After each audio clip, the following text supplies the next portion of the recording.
Hello and welcome back to Connected with Eva. Today I'm speaking with someone who has spent decades capturing authenticity in its rawest form through a lens.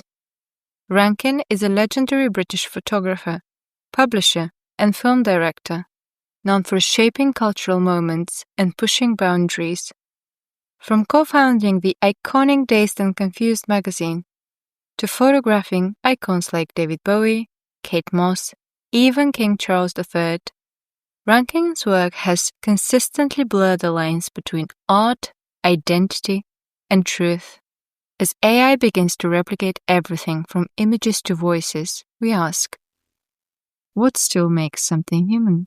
We had this conversation about AI on our shoot that I wanted to continue today. As someone who's spent a lifetime capturing authenticity, right, in human form. Yeah.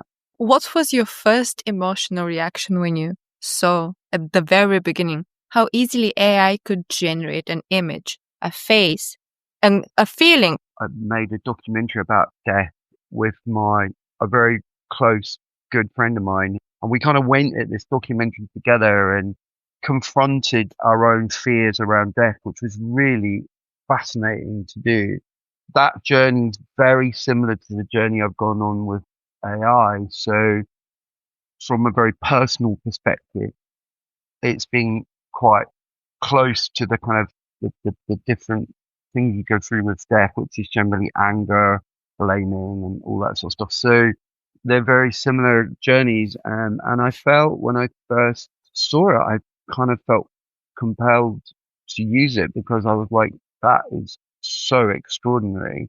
At the same time, it took me quite a while to really balance out my feelings. And eventually I realized why I was so conflicted around it, which was that as a photographer, it feels very inauthentic on multiple levels. But as a creative, it feels incredibly authentic. So it's this very strange place that I find myself, which is between love and hate. And it actually, that place is an amazingly creative place. That's where great songs get written. That's where great novels get written. That's where great, films get made, in that weird tension between loving something and hating something. So, and being angry and being frustrated. When I realized that, then it kind of gave me, pause for thought. I met somebody yesterday who met me probably about halfway through, no, maybe 2/3 way through, and they were like,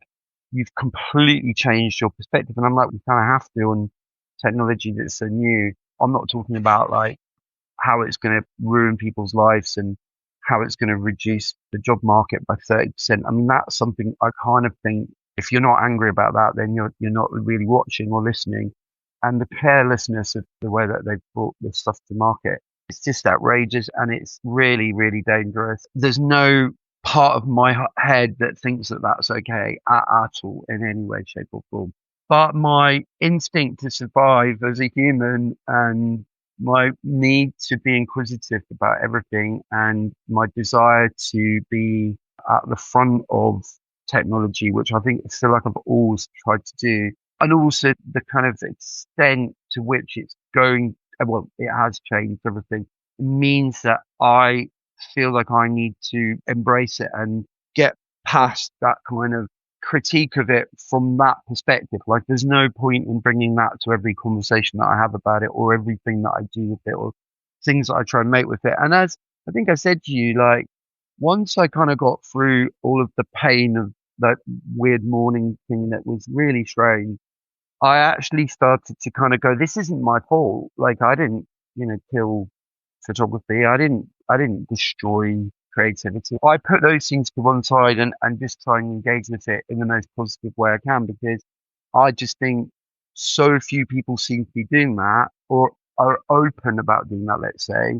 People are so scared of it. They get really anxious and get, very angry about it. And I actually just saw a photographer who's kind of somebody I really admire, a guy called Nick Knight.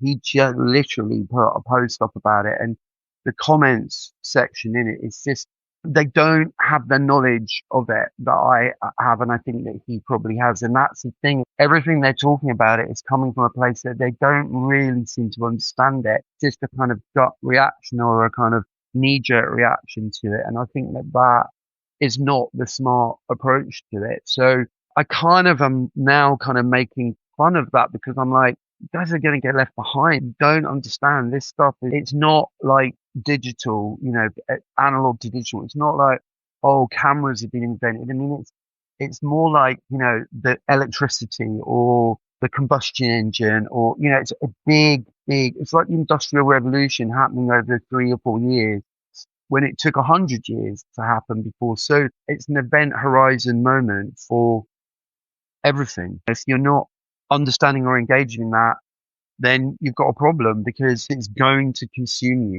I describe it like it's a tsunami and I'm trying to be a little float that floats through the tsunami and shoots a few flares into the air to say, warning, warning, there's a tsunami because there's a tsunami coming and it's only going to get worse. So that's my kind of overall sort of thought on it. Currently, I know it will change. But then, on the other hand, it's incredibly creative. So when people go, oh, you can't do this on it, I'm like, you can. The thing that shocked me the most is people's lack of knowledge or understanding of it. Even some of the people that are using it. So that's kind of where my brain is with it. But at the same time, like the love bit is like, I absolutely love making stuff with it. And I'm writing so much more than I've ever written before. And I'm probably going to start another agency and call it One Studio because it's just me doing 99.9% of the work. I'm doing it on my own. So I don't need it's like having 50 assistants, interns that are like absolutely there for you and are experts in everything you want them to be experts in and don't sleep. So you can call on them at four in the morning. You can be making work. I don't sleep for more than sort of 4 or 5 hours normally anyway. So I'm like using 3 or 4 hours a day, just making shit happen. And I'm more productive now than I think I've been, it would have taken me 3 weeks to get some of the stuff that I did in 3 hours. I wrote a whole business plan this morning. It's not infallible. It's fallible. Like it really, they call it hallucination. I use 3 language models now because I'm like going between them all, just checking and making it ask questions and all those sorts of things. It's at the same time soul destroying. So like I always have to go out and have a walk and I know today I've been using it all day. I've been writing all day. At the end of the day, I'm going to be like, oh my God, like that was all, it's interesting in that sense as well, because I think I'm a very resilient human being. Like I don't have a lot of mental health problems. My wife actually just did an analysis of my blood. It's really funny because she's a nutritionist. So I got my blood work done by my doctor and then she got it and analyzed. She obviously knows how to read it all and ask the right questions. And it's like, yes, your blood is it means you're a resilient person and you're patient and you're this. And yeah, it's really interesting. So that I get drained by it. And I've always said, look, if I'm getting drained by social media and this stuff, then that's very worrying because if it's addictive in any way, shape or form, I'm not really that person. So people are like that, and I hear these horror stories of people using it for marital advice and for getting therapy. I just think it's kind of like not the smart way to use it. But anyway, it's here to stay and the genie's out of the bottle and people that are going, no, let's put a stop to it. I'm like, guys, like the horse has not only bolted, it's over the hill, it's met some other horses. They're all having a horse party, and we're going to go and have to live with the horses who probably will take over. Well, the thing is, it happened so quickly. All these companies are getting a lot of funding. They're getting insane evaluations. There's actually also an AI mental health startup, which is going to be a therapist as well. So the speed of everything is incredible. And I don't think anything before has come so fast and changed so fast and grown so fast. No, my friend has been showing me stuff because he's really into it all for a while, and it was almost really awful. And it was actually Damien Hirst that got me into it. He got me into something called Wonder.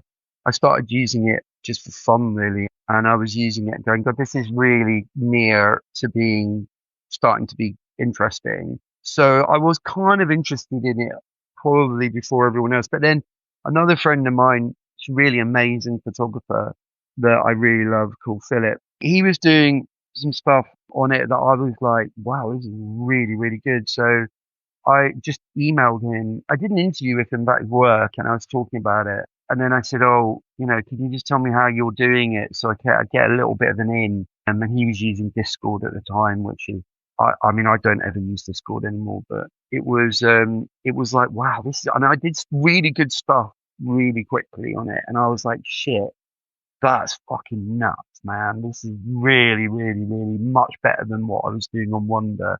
It's getting better. And I mean, and also I'm jumping around systems. So I'm sure that most people that are kind of any good at this stuff are doing the same thing as me. And another one comes along that's even better at something. And even like within 3 days, you go from a system that can only do low res images, but they're really realistic. And then suddenly 3 days later, they don't even tell you that you can do high res images, and you have to talk to them in their own certain way of like, it's a bit like talking to people because you have to like go, right, what system been trained to talk like, and ChatGPT is very much been trained to be sycophantic, and Gemini's kind of in between. Then Claude isn't sycophantic really; it's quite kind of direct and right to the point. So each of them you have to kind of work out the way in, like, and it can take sometimes it can take like weeks to find a way in, and then sometimes it can be like an hour. The music one, I was making things that were pretty good within a day, and I was like, this is nuts, man.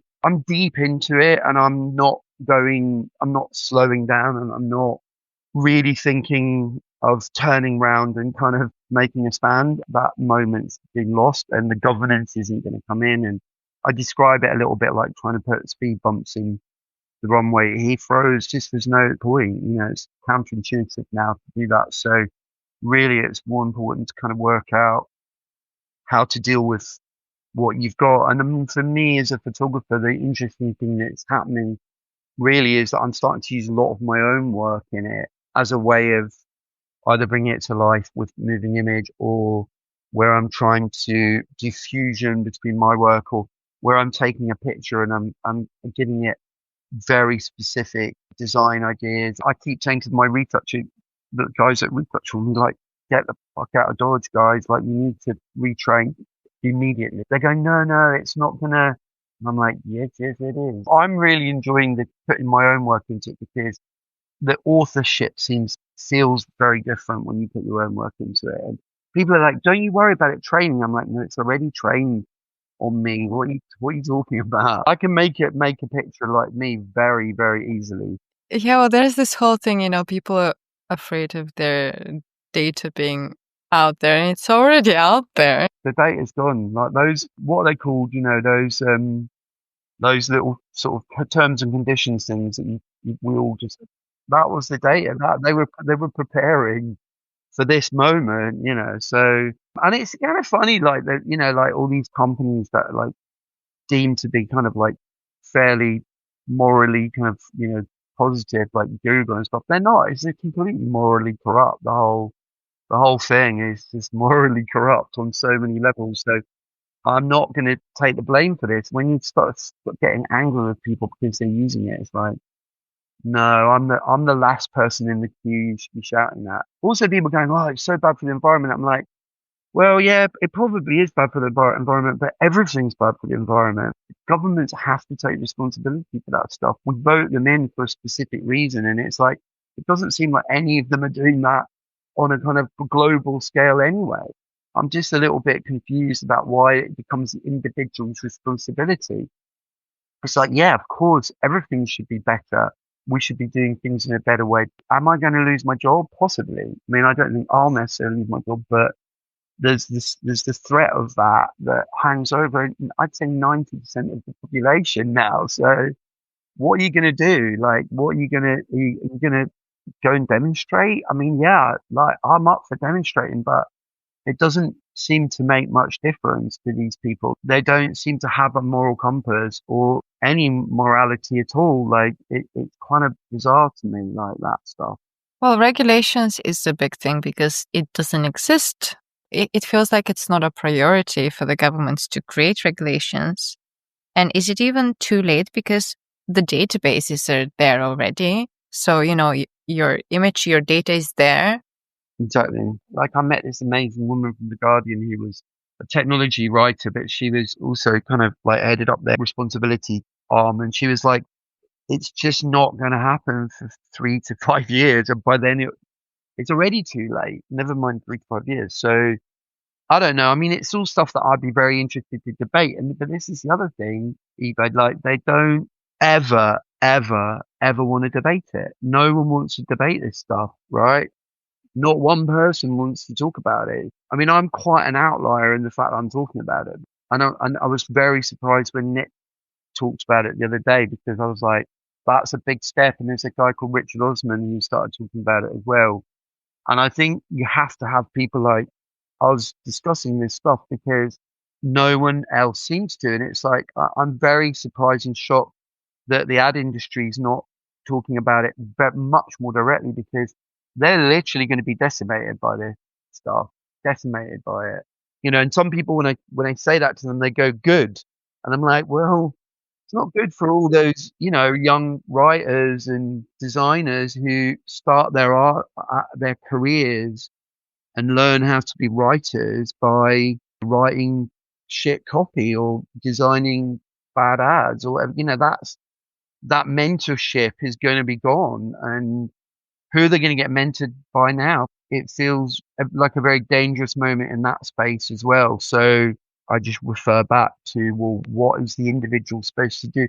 I think we're looking at it through the lens of the past where maybe the individual could have an impact on it. But currently, I don't see that how any individual can have an impact on it. I mean, I'm trying to debate it with people, and people literally go la la la la la la, and close their ears, and it's like the three monkeys all doing the same thing at the same time, like see no evil, hear no evil, and speak no evil, all at the same moment. That's where my head's at with it.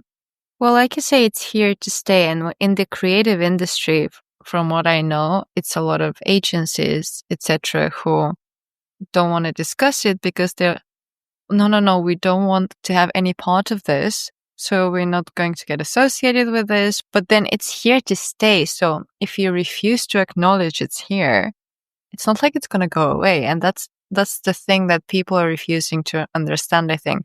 It's not going to go away. So the rejection of it is not a solution. No, I mean, individual rejections never worked.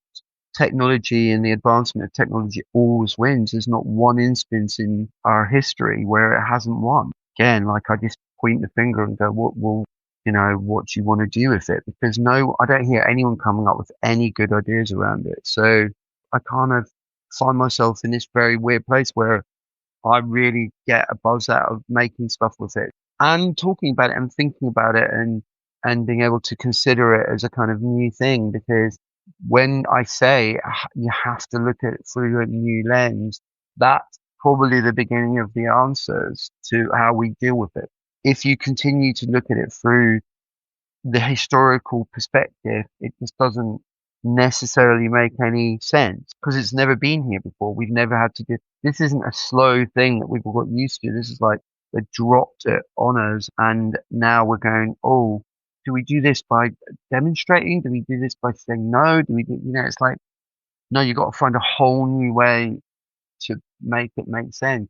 And the weirdest thing is that most of the people that have coded it into life, they don't even know how to control it. So it's even kind of more bizarre on that level, although it's not something I'm going to talk about in detail because I don't know enough about it to be able to say, well, I don't know what will happen there. But people that are friends of mine go, oh, there's two extremes basically. Like it could be really, really terrible, or it could optimistically kind of work out as human beings tend to work stuff out. I'm really funny about it because it's almost like a split personality. I'm Dr.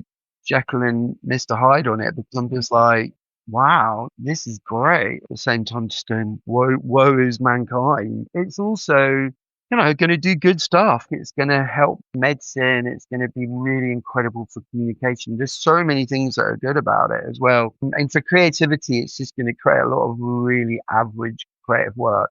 And I don't mean just for ad industry. I mean, every category of creativity. It's almost like it's been leveled. We're all at the same, essentially the same level, but I'm already proving with the work that I'm doing that I'm not on the same level because I'm authoring work that I know other people couldn't have authored. If you look at something I did sort of 6, 7 months ago, it can feel dated because it's moving that fast. But at the same time, it's an artifact of that moment in time and my particular perspective on it. And I think that what I'm kind of happy with is that, well, at least I had a fucking perspective on it. At least I was looking for a way of understanding it and I was trying to explain it to myself and therefore to other people. And that's what I just continue to do. So, whilst also using it for work, I'm still trying to investigate it and interrogate it and drill down into it to work out what it means, not even just to me, but on an existential level to everything. Like, what does it mean if everybody can create a Renaissance painting? What does that mean? Like, really, what does that mean? Because, the whole thing about social media is it's really been a repositioning of entertainment from the corporations to the individual. And that kind of idea of how we keep people's attention has kind of shifted to every individual. Everyone's their own little TV screen now with their own little, news program, whether it's truthful or not. It doesn't really matter because it keeps people entertained. And I think what's really fascinating about that is you've got, we used to have creatives, group of people who were creatives, and what it does for them is it immediately makes everything possible. So, I can be a sculptor of my work today very easily. I can take photogrammetry stuff that would have taken me 2 years to make a bronze sculpture. I can do it in like probably 30 seconds and I can then print it and I probably can get it 3D printed. So that kind of leveling is going to make people like me have access to amazing things, but it's also going to mean that other people who don't have that knowledge are going to be able to do the same sort of thing.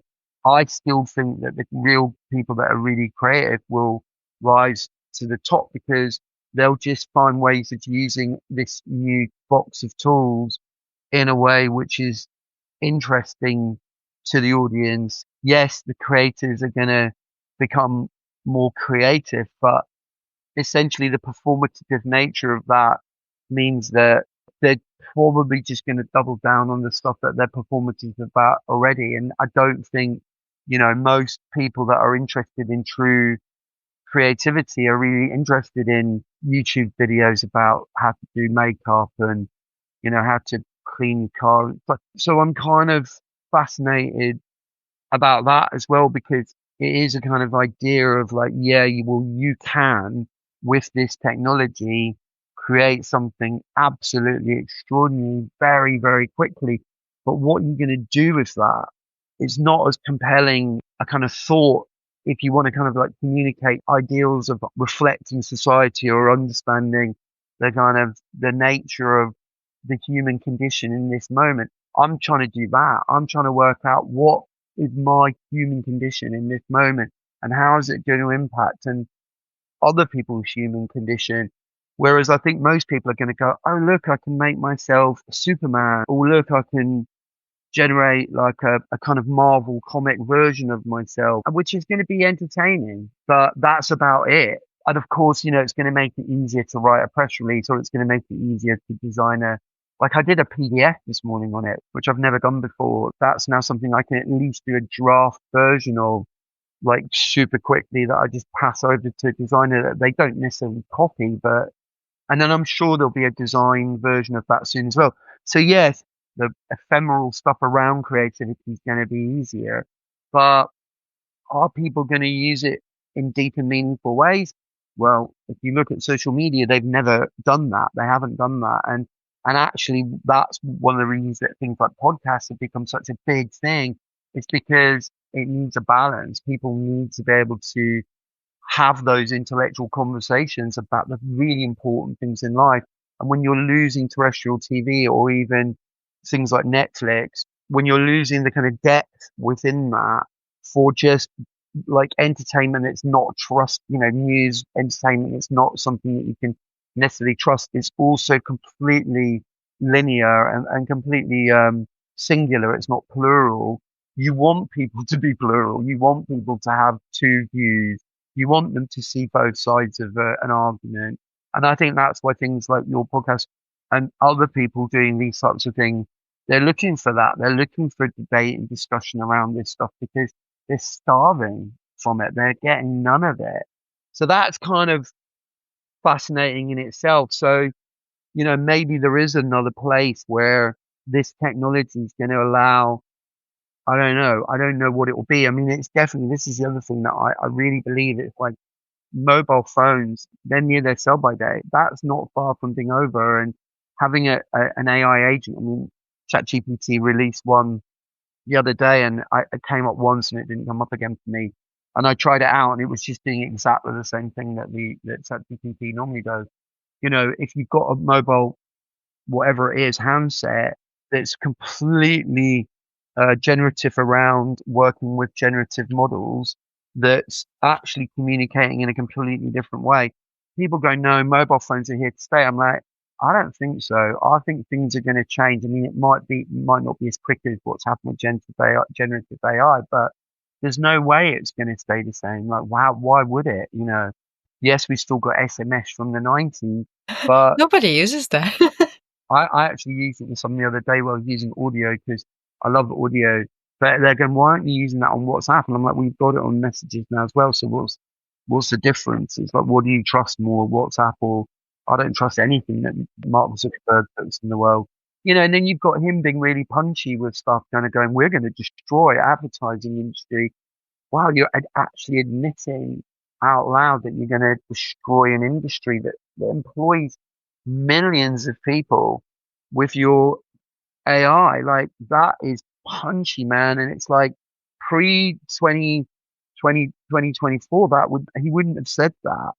And it's like now these guys are coming out of the woodwork and being really kind of like, quite aggressive and arrogant about how what they're doing is gonna save the world. And I'm like, I think it's gonna destroy a lot of things before it saves the world. So we're right in the middle of it. But my whole thing is that I'm just trying to understand it as much as I can, both practically and existentially, because I think both are gonna have very important impacts on all of us. Well, the thing with us human beings, we're quite adaptable creatures. And I don't think we give ourselves that credit because if something No. like this happens, we're either terrified by it, we ignore it, etc., etc. But actually, and history shows this, humans are extremely adaptable. And when things happen, when circumstances are forced upon you, you adapt. And that's been throughout history. So I feel like this is what's going to have to happen with this. We'll have to adapt. Without a doubt. Maybe it's just so big, people can't get their heads around it. And my blood test didn't tell me that I'm not scared of change. I've never been scared of change. I've kind of embraced it. And, like I don't really hold on to things like a lot of people do, but I'm not that fearless about it, but I'm not like it's not sitting there on my shoulder constantly worrying me. I think that maybe is the reason. But again, I just keep going, but please, please, please, if you do need to understand this stuff. Like so many people I show it to and they go, yeah, I've been meaning to look at it. And I'm like, you've been meaning to look at it. Okay. Okay. Like, I can't shout from the rooftops more. You need to do more than just be meaningfully thinking about using it because that is not enough. You need to be in the weeds, like trying to work out how to make it work for what you want to make it work for. I said to my friend, a musician, and she was like, "Oh, can you make it do this?" And I was like, "Yeah." And then I just hummed a song into Suno and said, "Create a string quartet from this song," and sent it to her. And she said, "Oh, that's not bad. I could write that down as a piece of music." And I'm like, I just hum to it. I hum to it.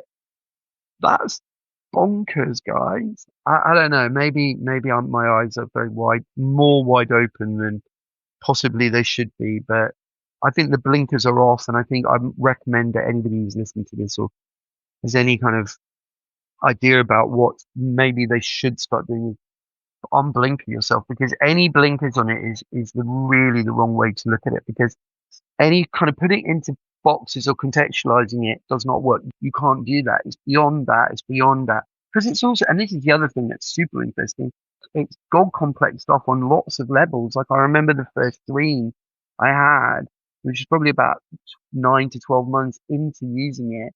And I dreamt I could generate something in real life. And I was like, shit, this is a God complex, because it's limitless. And you're like, wow, I'm in that movie, Limitless. I can do anything. I can blah, blah, blah, blah, blah, blah. I'll take the pill and suddenly and my synapses are all going.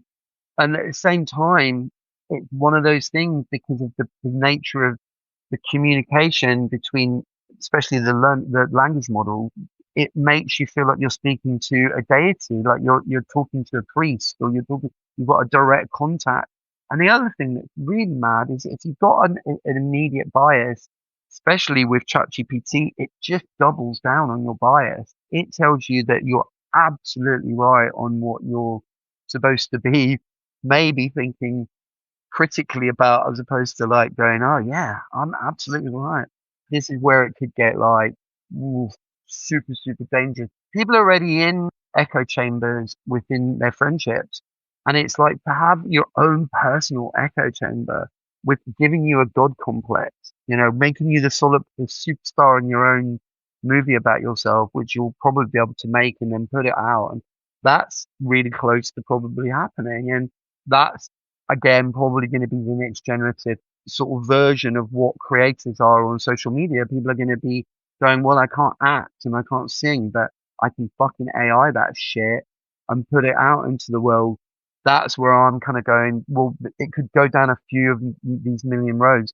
Yet the most important road it could go down is destroying the human condition currently. And we've already broken the social contract's broken. It's no longer there because of social media. So, things are never going to be the same again and nothing's normal. That's why I think, again, people want a little kind of sense of like, kind of just go back.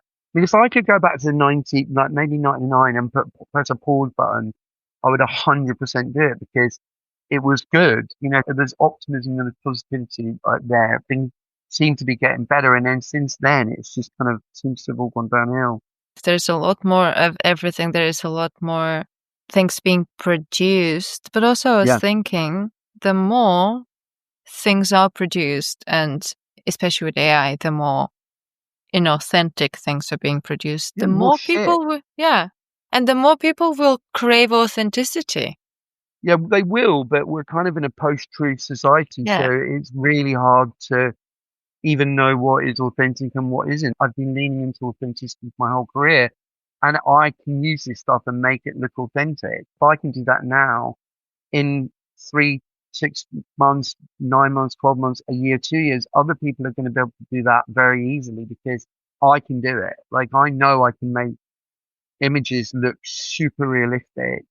I've got that skill set because I've been doing it for 35 years, but we're in a fake society currently because people are just lying. So I think that this is just going to compound and accelerate it and like really, really expand it. So yes, I think people will seek out authenticity, probably one-on-one experience or one, live experience. And I think that's the place if I was a creative and I definitely am working on experiential stuff myself because I know that is going to be a space where it's going to be profitable and going to be sustainable. Actually, not even profitable, sustainable is the only thing you can really hope for. That is something that I totally agree with. But at the same time, I'm working with a guy in a different country who can bring my photographs to life, and he's like, I can make it look exactly like you were on set, and I can have a behind the scenes guy make it look like you're shooting, and I can do this and I can do this, and I'm like, great. I mean, it's kind of amazing, but at the same time, it's kind of not okay. But I don't ever want to like take it for granted. It's so extraordinary, and I think that's unfortunately another human condition. It's like they did it with photography. It kind of disempowered photography. You know, I'm a lucky photographer that I've still got that ability to make imagery that's powerful and empowered. But you know, by making it democratizing it, you literally made anybody think that they could take a great photo, which they can take a great photo. But I have to make a great photo every time I take a picture. So I'm not taking pictures, I'm making them. And this is the thing. It's like, oh yeah, I can do that. I can do that. I can do that. That just devalues what the great stuff can be. Photography is in a way sort of coming back a little bit. Like people have seen the distinction between good and great, or average and good, and people want to hear the authentic stories behind photography. But there's still that kind of niggling little feeling that people go, well, it's just a snap in it. And when you can give that to everybody, then it really does kind of double down on the fact, well, it's just a snap, because so many people go, oh, I could do that better than that. So, you know, the artistry behind it, I think is really important. And also, one of the final things that I'll say is, the other thing that I've really realized is I have to explain my work more, because before I could just put the work out and it kind of spoke for itself. Whereas now I'm realizing that people really need to really understand why I've made it in a very, very kind of, you know, discourse way. You know, it has to be like, they have to understand that I'm having an argument with myself or with the machine or with the state of, because if they don't, then they don't really understand if it's authentic and why I'm doing it. So authenticity is kind of supported by being able to discuss it and talk about it and go, oh, okay, well, the reason I'm making this is so that you can see the potential of what this technology can do, but also it's reframing the imagery that I'm making in a way that you're kind of questioning it or asking yourself, is that real or is it not real? Or, and also the other thing, the last thing really that to add to all of this is, once we get past it, is it AI or isn't it AI? That's a whole other crazy load of stuff. You know, that really is nuts, and it's not far away. Like, it's really not far away. So people go, yeah, just presumption if it could be AI will be, you know, that I haven't even really thought about that in depth, and I really need to, because that's a whole other area where, you know, I put in my magazine, you know, imagine if I just not told anyone I'd used AI, like you'd have all thought that I made these pictures, because I'm capable of doing that. I have that ability to do 90% of what I've done. I have the ability to do it. I might not have the budget to do it, but I've got the ability to do it. So imagine if I hadn't said it. Imagine if I just fobbed it off as my own work, you know, and tried to con everybody, which I'm sure people are doing. So that's a whole debate around like, oh, is it or isn't it? Is it or isn't it? And I think it's a debate that will wither out, and people just have a presumption on everything unless you can underwrite it as a creative and go, yeah, here's me making, even though you can make AI, this is probably the most important thing for me to say. I take more photos. I write more because of this. I'm a critical thinker in this. I'm trying to understand it, and it's made me think more, much more than I've thought for the last 10, 15 years. So, and I'm not somebody that doesn't think about stuff a lot. I'm always thinking about the responsibility of being a creative or an image maker. Whereas now I'm like it's like I'm on fucking crack doing it, you know, like I'm just like constantly, thinking. So I'm like enjoying that part of it. And I don't think it's making me stupider in the same way it's making maybe other people stupider, because I'm just like going, no, this is making me much, much, much, much, much cleverer without question. Thank you so much for this conversation. I think actually it opens up a lot of interesting topics of thought for people. It's important. It's more a part of the everyday, because it's coming and it's here to stay. It's here to stay, and it's not going anywhere, and it's only going to get bigger and badder and better. Let's adapt.